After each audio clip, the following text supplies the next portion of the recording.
Salibonani ma viewers lama subscribers eAVG Reality Channel igama umxolisi isibongo ngesako Ncube.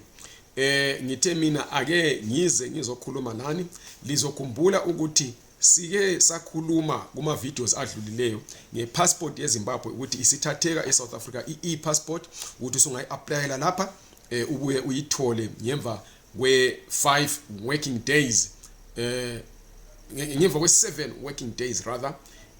Kuliqiniso lokho uhulumende usevule iconsulate entsha isisukile lapha yayikhona eBedford View isise Bruma kungakho i-passport isi-applyeka lapho. Kodwa ke into ekhona ukuthi njengoba abanye benu selithumele imibuzo libuza ukuthi selizwe kuthiwa i-passport le ikhuphukile phezulu kwalokho esasikukhulume ekuqaleni ukuthi i-passport izaba $170 kuhlangene konke, belibuza lina ukuthi kuliqiniso yini ngoba lihlangane lama figures amaningi ahlukeneyo kukhulunywa nentengo ye-passport. Abanye bathi isi 5,000 rands, abanye bathi i3,400.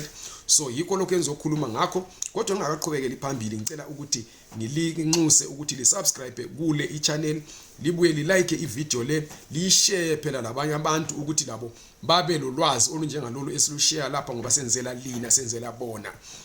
Iqiniso elikhona ukuthi i-passport kwakuthiwe yona $170 njengoba sasikhulumile ekuqaleni, kodwa uhulumende uvuke ejuma abantu ngolwesihlanu ukhiphe istatement ngolwesihlanu emini esithi yena i-passport intengo yayo akusiyo le abeyikhulume ekuqaleni, kodwa isitshintshile isiguqukile ngemva kobana uMinister we-Home Affairs le-Cultural Heritage esethe yena i-passport le e-applyelwa lapha eSouth Africa isitreatwa njenge-emergency. Liyazi sikhuluma nge-e-passport. Zofunda istatement esivela e-consulate yaseZimbabwe, ivela uConsular General uMaphiri, ibhalwe mhla ka-26 July 2024 ukuthi ngolwesihlanu lolu oludlulileyo. Zoyifunda ngesingisi bese ngiyachaza ukuthi ichoni ngamafitshane ngesindebele.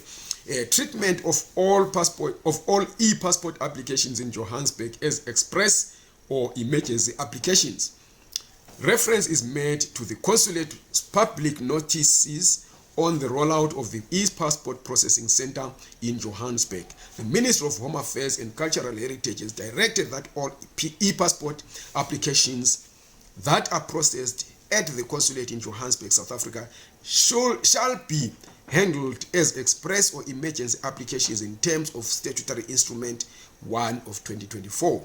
In effect, this means passport application fees for the express or emergency passport shall be $250 charged at the prevailing US$rand exchange rate with effect from Monday 29 July 2024. Okusho ukuthi ke intengo le iqala namhlanje kodwa lizakhumbula ukuthi phezulu kwe$250 le kulenye futhi i$20 ekuphinde ingezelelwe nguhulumende ukuthi sokuyi$270.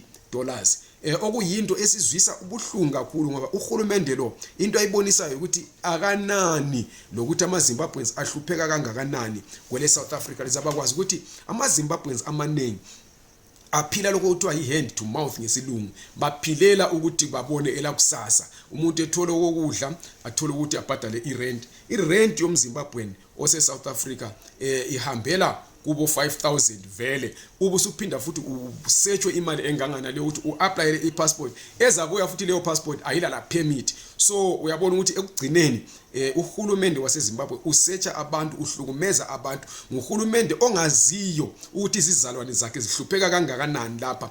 Abaningi benza lokho kuthiwa ngama-manual jobs, abanye bathengisa amatamati ezitradeni, abanye baphila nje khonoko kuyimpilo okungatho lutho, bahola bo-1,500. abanye abantu bakuma-fly by night security companies, abanye basebenza ezingadini, abanye bango-housemaid bahola imali esuka ku-1,500, abanye baku-3,500, abanye baku-5,000 akuthiwa bayahola bangikhona. So umuntu abese kuphinda echargewa inkalakatha imali engaka, iholo lakho lonke liphelele uku-applyeni i-passport futhi uzabulayo khonapho ingela la permit. Kukanti ukuya ekhaya usi-applyela i-passport $120, ukugibela usiya eZimbabwe lokujika akufiki ku$2,800 kuhlangene.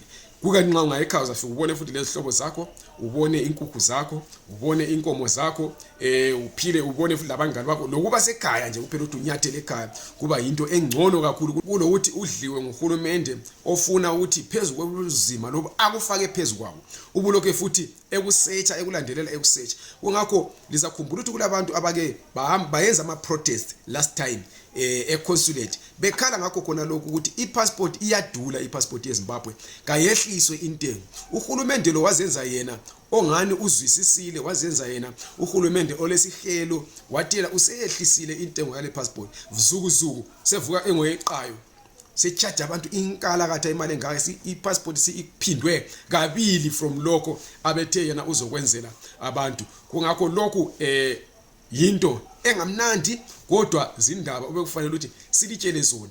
Khuluma ke wena ukuthi uthini ngale ntengo yepassport, uyavumelana layo yini? Ucabanga ukuthi uhulumende ubabhekele yini abantu bakhe abase South Africa?